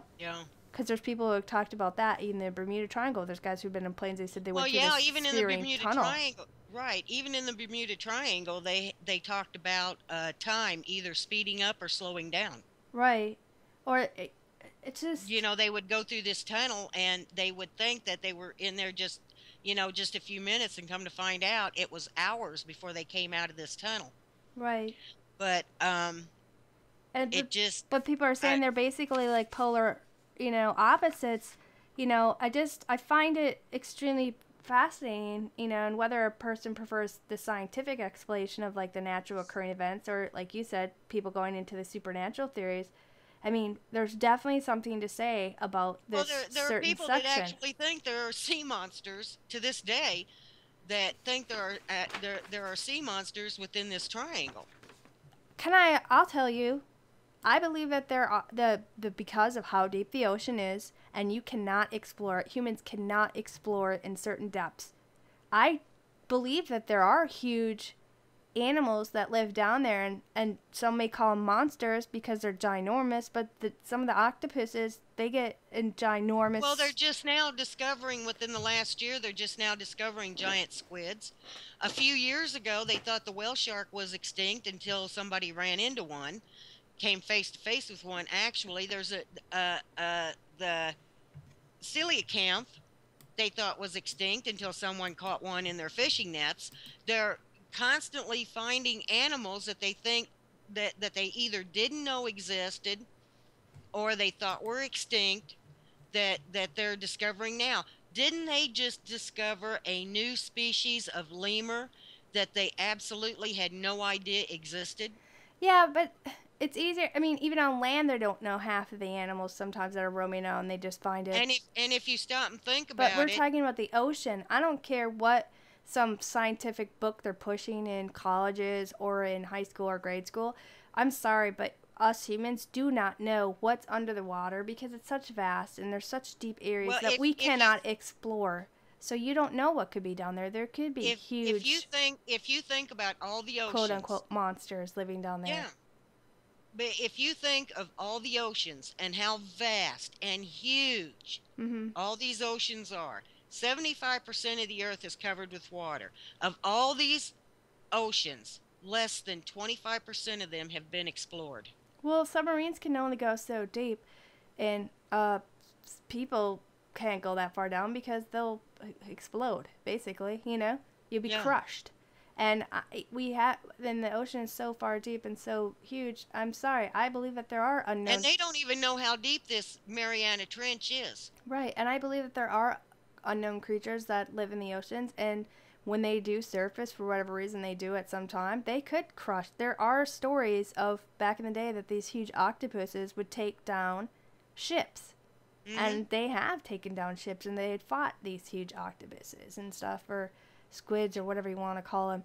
And there are people seeing these bizarre looking creatures coming out of the ocean, and I believe that the validity to these stories could be, 80% true, because we don't know. And to claim that, because this book said this when we were in school, and we have to believe in their whatever because this one person decided to claim it to be fact, we don't know that. So I'm open to when people are sharing these stories and people are having these experiences. Who am I to say that they haven't seen something or this thing doesn't exist? I mean, Well, it's with that all way the with. people seeing Bigfoot, and I'm saying tons of people are reporting seeing this. So what are you saying, that all these hundreds of people are delusion? They're not seeing this said creature? There are thousands of reports of Bigfoot around the world. Literally every continent in the world has some sort of legend about Bigfoot. Literally every country in the world has some sort of legend or story about Bigfoot. Lizards and Does that mean that they don't exist? There are over 600 reputable sightings hmm, of Bigfoot every single year. Does that mean he doesn't exist? No, I don't think that it does. There are a lot of things that I may not personally know or believe understand in or or believe. agree Yeah, with, yeah. but I'm open enough to think that it's a possibility because there is so much in this world. We think that we are in the age of technology. No, we're not. We are still, our technology is still evolving. We don't know what's out there. We don't know what's in this ocean. We don't know what's out in the millions and millions of acres of forest in this country. We just don't know. Or I'm underground or open. what have you. But the thing Yeah, is, these are people's theories and stuff, and they brainwash you into believing some of it's been propaganda, and it's been proven wrong that the scientific stuff that's been pushed in certain school books have been wrong, and they still just leave them in there. And they're speculating, and it's someone's theory. It's not factual. I mean, a bunch of stuff is. So you don't really know. But you know how lizards continually grow and grow and grow until they're dying? They yeah. die? Well, how do you know it's not the same thing with fish and things that live under the ocean? If they have nothing hunting them or destroying them, and they just keep growing, they could grow into these huge monsters, quote unquote, and could, bring down ships if they wanted Well, to. KGB just said, have you saw where they think that possibly alien and Bigfoot are connected? Yeah, and we're gonna do a I've show seen on that. theories. Yeah, Yeah, we're gonna do a show on that. at some Hopefully point. in a few weeks. Yeah, But I've seen theories where people thought that Bigfoot was a dimension jumper. right. And we kind of talked a little bit on that when that was also with the werewolf show that we were talking about, Yeah, and how there was strange lights that dealt with these creatures were appearing with the werewolves, and how usually when they were coming they were just eating. And I had mentioned on our werewolf show about how maybe they may have just found a tear in the dimensions and kind of crossed over when they smelled food just to eat the food and then go back because maybe their area yeah. doesn't have highly food. So there's a lot of thoughts, theories, and things that we're going to talk about, and that's definitely one of the shows that we were just actually And talking about the other KG, day about you were wanting to do another Bigfoot show. So yeah, it's I funny it wanted was to do. mentioned. It, yeah. KGB also mentioned something else that I had read too. In these triangles. Mhm. Well, he didn't say in the triangles, But but he's talking about hinted at it. undersea, where they think that that's where alien bases are, or under the USO ocean. stuff. Yeah, and we're also gonna do another alien UFO show, and we were gonna talk about that too. The USOs. Yeah. See, there's so much stuff that kind of ties in with these triangle things that it's like a multitude of shows. I know. It's hard to It's just, cover it all well, in no matter two what the theory hours. is, though, the Dragon's Triangle is one of the world's most intriguing mysteries, but it's also one of the actually one of the lesser knowns, just like the Michigan Triangle. Right. Um, Well, just to make one more comment, and just kind of end up on that one before you slip into the Michigan Triangle one real quick. okay. The fact that, and I kind of encourage people to read up more on this, the Dragon's Triangle, whatever. The fact that the Bermuda Triangle and the Pacific Triangle line up perfectly, I find that very fascinating. Oh, I do too. And I encourage other And people I to think it's more than a coincidence. I really do. yeah, and I encourage other people to go check out this stuff like we're doing. I mean, I'm still going to be reading into all these different triangles and everything else, and we're only doing a little tidbit of it on tonight. Yeah. But I'm gonna do a short one. well, I still have my thought going. I'm sorry. You're always trying to cut me off. I'm So sorry. I thought you were done. she Go does ahead. that normally anyway when we talk in general. So it's okay if it comes out during our show. It happens when we're just randomly talking on Skype and our regular friendships, you know, because me and her, we have conversations where we'll start off on one thought and then we go into like 50 other thoughts, and then usually by the end But of we always end up back at the same one. yeah, we'll end up back on the original topic that we started off on. So we end up covering like tons of things all in one phone call. And I think if people who didn't quite know us saw us sitting together talking, they would probably think we were nuts and how the heck do we keep up with our Or ADD arguing or conversation. something. No, not Yeah. arguing, but they would wonder how the heck we even keep up with each other with our ADD type of conversation. But, you know, the past 2 years it's been a little hard because of certain situations I can't talk about, you know, but, you know, before these past 2 years, you know, we would just talk about a billion, zillion things. So that's just kind of how we roll. But the thing I was going to say is that I definitely think there is something to have to do with the Bermuda Triangle and the fact that the Dragon's Triangle are lining up so perfectly, and the fact that they have exactly the same type of anomalies. That's the thing that I find more fascinating, you know, and I really think people should kind of do a real research that. And I'm wondering if all the rest of the triangles are matching up with something as well, you know? That's a good thought. That's a very good thought. Go ahead with your I was Michigan one. waiting. You're I was waiting. waiting. I know. Go ahead. Okay, the Michigan Triangle. Now, this is another geographical triangle, but it's located in the middle of Lake Michigan. And it's also the site of mysterious disappearances of both land and sea craft. And this is one of the lesser known triangles. Back in 1937, Captain George R. Donner of the O.M. McFarland was on his way from Erie, Pennsylvania to Port Washington, Wisconsin, and he had to pass through the triangle. Now, as the story goes, he was exhausted, so he retired to his cabin, leaving the second mate to wake him up when they neared their destination.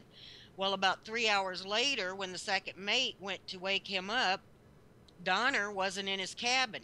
So the second mate went to the galley, and Donner wasn't in the galley. So he made an exhaustive search of the ship, but Donner was never found. Like he just Personally, disappeared. I think if he was that exhausted, he probably fell overboard. I don't think he was to that point of exhaustion where he fell overboard, because once you hit that cold water in Lake Michigan, you'd wake up pretty damn quick. Yep, you would. Because Lake Michigan is freaking cold, you know? Yeah, Sorry. it is. But There's also, go ahead. well, I mean, now this is in Lake Michigan Triangle. It's not a triangle over the state, for those who are just listening That's right. and not This actually is looking at the photos or this whatever. triangle. Yeah, this triangle is actually in Lake Michigan. It's not. Well, technically, it's not in the state of Michigan.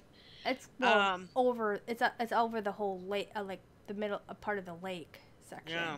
It matches up or whatever. But the fact, okay, so this guy was on a boat, and you're saying that, you know, he went to retire down. This is in 1937, you said. Yeah. So it's a different kind of ship, anyway, not what we have today. Right. I was just I catching. don't even know what OM stands for. Well, you talked by really fast, so I was just trying to catch up with what you just said. So. Yeah. I'm So he trying to get in. basically I'm trying to get in. he went down. Well, it's okay. We still have some time. So he went down to the galley or wherever his cabin to go to bed.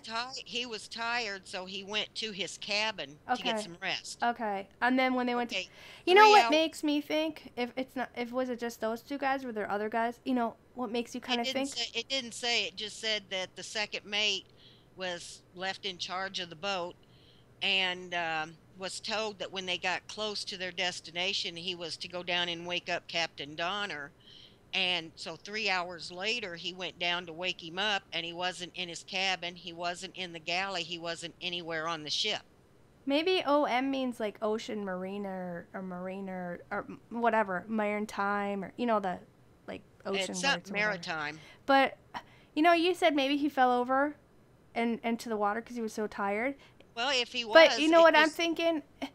To me, that doesn't seem logical because he'd wake up from the cold water. But you know what? It doesn't matter. The No, ship's wait. on its way. They would never know he fell overboard. Let me say my thought. My thought would be more plausible. Would be maybe somebody chucked him over, like foul play. Maybe he was a That's jerk a possibility. captain, and somebody's like, you know what? The Now, we're second, getting rid of this guy right now. right, and then all of a sudden they become the captain of the ship. You know, maybe. Mutiny? Yeah, you know how many times people go on these cruise ships and other boats and stuff, and they are literally chucked overboard by killers or somebody who has a issue with them. It happens a Yeah. lot, people. It's not Last year, there were a lot of people that disappeared off of cruise ships. ocean liner cruise ships, yeah. Yeah. And So, I've seen a lot of stuff on that, and I've seen it on and I unsolved don't think all of mysteries, them and fell overboard either. I think a few of them were chucked over. yeah, they were totally chucked over. I think that would be like the perfect job for, and I'm not suggesting this, so I'm not any way liable for if this ever happens, but if somebody was like a spree killer and or serial killer, they just take one of those jobs and it's just cruising around the ocean and they can get off at any port and disappear, but they could be chucking people over all the time and nobody would know. They're missing, so nobody knows what's happening. I think that a lot of those cases that may be attributed to that type of thing. So maybe Well, this look, guy was chucked a lot of overboard mutiny happens on ships, especially, back back then. Yeah, in earlier part of the century. right. So, okay, Flight 2501. This one was on June 23rd in 1950.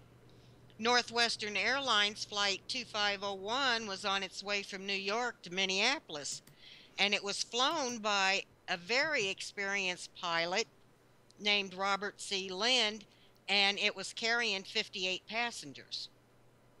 Now, due to bad weather, when the flight was near Chicago, it changed course and turned over Lake Michigan. Around midnight, Lind requested permission to drop altitude from 3,500 feet to 2,500 feet, but he didn't specify a reason why, Mhm. and his request was denied. That was the last communication that Flight 2501 ever had. Its last known position was supposedly within the Michigan Triangle, and sources on that vary to the amount of debris found. Uh-huh. Some say nothing, and others specify an assorted floating debris such as seat cushions and stuff like that. Suitcases or whatever. Yeah, Uh-huh. but it seems clear that the plane crashed into Lake Michigan. And the mystery is that despite searches that still to this day, every year they conduct a search, neither the body of the plane or complete human remains have ever been recovered. No, when I kind of saw that too, but didn't they say that when this plane was flying and whatnot, that it was in good condition, so there should be no reason why he would have had. They said the plane was in perfect condition, and it But was in but I thought, capable hands at the time of the disappearance. yeah, but I think I also read that it was like good condition weather-wise too. That it wasn't a bad weather. So that was another thing. But there was some lady that I remember reading about that they had heard this airplane flying really low, and they're like, oh my gosh, what's that? And they went out to see and they saw it flying over a certain section heading towards the lake, and they heard this explosion or whatever, and they had run down to the beaches and stuff and whatnot, or towards that direction, you know what I mean? And there's some people who went down to the beach the next day and they claimed that they had found, I'm not trying to be crass, whatever, but they may have found a body part of somebody, and they had said that they brought it into the police station. But the fact is I think, I'm not sure if they said that they may have located it just recently or not. I thought I might have seen something I on don't that know, but the original flight path took it over Chicago, and at that time, Chicago apparently was having some very bad weather, so they um, took another flight path, and of course they can't do that without permission. But they took another flight path, and they ended up somewhere in this Michigan Triangle. The triangle stretches from Ludington to Benton Harbor, Michigan to Manitowoc, Wisconsin. It's not really that big of a triangle. Right. But that's a big lake and it is deep, you know. But the first recorded disappearance, though, was in 1891 when a schooner named the Thomas Hume set across the lake to pick up lumber. And almost overnight, uh, in a torrent of wind, the Thomas Hume disappeared along with its crew of 7 sailors. Now, that is, I'm sure there were more incidences before this, but that was one of the first recorded disappearances over this triangle. I think they're also And the talking wooden about. boat was never found. They did an extensive search and they failed to even recover a piece of driftwood. Right, and I think also in this area as well, when you guys look up the triangle in Lake Michigan, and Michigan has a bunch of stories also of the Wolfman. They have a bunch of stories about people seeing UFOs as well in that area, you know, Well, yeah, and they strange others lights and maintain that fog. UFOs were seen in the area, or they reported bright lights in the sky. Some people claim that the triangle is a time portal and that it either slowed or sped up time immensely during passage. And everybody, just about, also reported problems with their communication and navigational systems. Right, and again, they're talking about that there's actually a pyramid in this lake, and that Right. you guys can type in Lake Michigan Triangle Pyramid, and I think there's people that are showing it on the Google Map or whatever. And this is what people are saying. We're not saying, oh, this is all fact. You know, everything we're saying is fact tonight. We're just talking about stuff, but they're saying that you can go and see this pyramid type shape at the bottom of the lake here. Yeah. But this lake is more easier to search than the oceans are for planes I and boats that know. are going down. But the But they're fact not that, finding anything. yeah, One of the more interesting ones, though, and personally, my personal opinion is, and I'll tell you why after I tell the story, I don't think this is connected to the Michigan Triangle. But in 1921, the Rosabelle disappeared with 11 people on board who were all members of the Benton Harbor House of David. The ship was found overturned and floating in Lake Michigan, and it appeared the Rosabelle had been damaged in a collision, but no other ship reported an accident and no other remains were found. But what makes this incident particularly eerie is because the Rosabelle had been rebuilt after an earlier wreck in the 19th century in that was very similar to the deadly one in 1921. I think personally, if they rebuilt this ship from the first wreck, yeah. I think that ship was just cursed. Yeah, some people have that belief system, you know, of I things For cursed or some whatever. reason I don't believe this particular one is connected to the Michigan Triangle. Well, That's just my opinion. I also know that when we're doing more of our UFO topic nights, I know that over Lake Michigan and in the Michigan area, I think it was in the 1990s. I can't know exactly what year in 1990s that there was a mass report of these black triangle UFOs that were bigger than football fields Yeah. spotted over the area of the Lake Michigan and over Michigan and over Wisconsin to Chicago and Minnesota area and all over. It was in the 90s, you know, Mhm. and that's going to be a show that we'll be talking later on, but I'm just mentioning it now because it happens to be in the same area as well of where people are disappearing and people are seeing strange objects, people are reporting that their lapse of time, they're seeing strange creatures after seeing odd lights or whatever. But I mean, there's a lot of stories and experiences that people have had that Mhm. is more than what we've mentioned tonight, but we've basically ran out of time, you know? Yeah. So, But over the years, the stories of personal experiences grew, and but the accounts vary from strange weather phenomenon to just an uneasy feeling. yeah. And but throughout the 20th century, though, thousands have made their way through the area and have yet to document anything supernatural. But although experiences do vary, the legend has grown powerful enough to keep a lot of people away from the triangle. And whether that's from general caution or real fear of being the next one to disappear, the superstitious are careful to navigate away from the triangle. Right. So the legend is powerful enough that it actually keeps people out of that area. Right. And this is kind of like a part one, and we may have a part two. I don't know exactly when, but this is just a couple of them that we mentioned. But there's a ton more of triangles that are over in the area of the United States, as well of different parts across the world, that we'll probably bring up again at a different point. But we only have 2 hours to, so we can only really cover That's maybe true. like one or two at a time. So Right. why don't you tell everybody, or Okay, join us next week when our topic will be the Kennedy curse. Why is this family a magnet for such bad luck? And we're in the second half, we're going to concentrate a little bit on JFK Jr. Was his death a tragic accident or was it a plot because of his obsession with finding out who assassinated his father? Our guest caller will be Penny Dias, and join us next week, 8 p.m. Central, 9 p.m. Eastern. Don't forget to share us on Facebook or any other social media you happen to be a member of.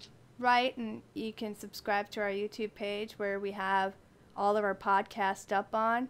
And you can also find us on Facebook and Google. But on Facebook, we have a new page where you can watch this, podcast from there and get Anything updates. but ordinary with Spooky and Raven on Facebook. Yep, and get updates for the shows and what have you. And you can also subscribe to our website where you can get email weekly updates of the show and reminders. So I wanted to say thanks for everybody who popped in throughout the show, and thanks to our mods for helping out, and Oh, thanks absolutely. Spooky for a very interesting show topic tonight. And thank you, Raven, for showing up. I want to say thank you to our mods. You did a good job tonight. And thank you for everybody that came and everybody that's out there listening. And good night. Yep, bye.